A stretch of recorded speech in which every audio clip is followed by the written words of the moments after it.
আমরা অত্যন্ত খুশি, অভিভূত যে আমাদের প্রিয় যে মানুষ, প্রিয় যে অভিভাবক, আমরা রায়ের বাজার উচ্চ বিদ্যালয় এলাকাবাসী তাকে পেয়েছি। আজকের দিনটা সত্যি অত্যন্ত আনন্দিত। আমরা জানি রায়ের বাজার উচ্চ বিদ্যালয় ঢাকা মহানগরীর ধানমন্ডি থানার একটি ঐতিহ্যবাহী শিক্ষা প্রতিষ্ঠান। এ প্রতিষ্ঠানটি 1864 সালে রাজমুসুরি এমই স্কুলকেই অত্র এলাকার সাবেক চেয়ারম্যান আব্দুল হাশেম খানের বলিষ্ঠ নেতৃত্ব এবং এলাকার গণ্যমান্য ব্যক্তিকে নিয়ে এ প্রতিষ্ঠান প্রতিষ্ঠিত হয়। এ প্রতিষ্ঠানের এসএসসি বৃত্তি সহ ধারাবাহিকভাবে অত্যন্ত ভালো ফলাফল করে থাকে।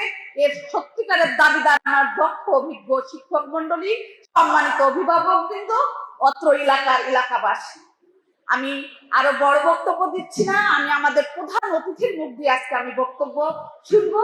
আমি প্রধান অতিথি আজকের অনুষ্ঠানে আমি কিচ্ছুই চাই না, উনি যে এসেছেন আমরা শিক্ষক এলাকাবাসী অত্যন্ত আনন্দিত হয়েছি।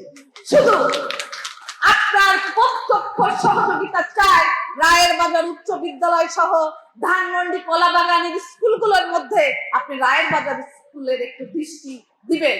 আমি মনে করি, আশা পোষণ করি আমরা যে স্বপ্নের প্রতিষ্ঠান করতে চাই, এই স্বপ্নের প্রতিষ্ঠানের সম্পূর্ণ দাবিদার আপনার। মানুষ তার কর্মের মাধ্যমে তার স্বাক্ষর রেখে যায়, আপনি সেই স্বাক্ষর রেখে যাবেন। আমরা আপনার সাথে এলাকাবাসী, শিক্ষক, ম্যানেজিং কমিটি যারা সাবেক তারা এখানে উপস্থিত আছেন, তাদের সবার অবদানে রায়ের বাজার উচ্চ বিদ্যালয়, এবং আপনি আগামী দিনে এই স্কুলকে জাতীয়করণ করবেন, কি করবেন সম্পূর্ণ আপনি তার অভিভাবক থাকবেন। আপনাকে আরেকবার রায়ের বাজার উচ্চ বিদ্যালয়ের এলাকাবাসী, রাজনীতিবিদ সকলের পক্ষ থেকে ধন্যবাদ এবং অশেষ কৃতজ্ঞতা পোষণ করে আমার বক্তব্য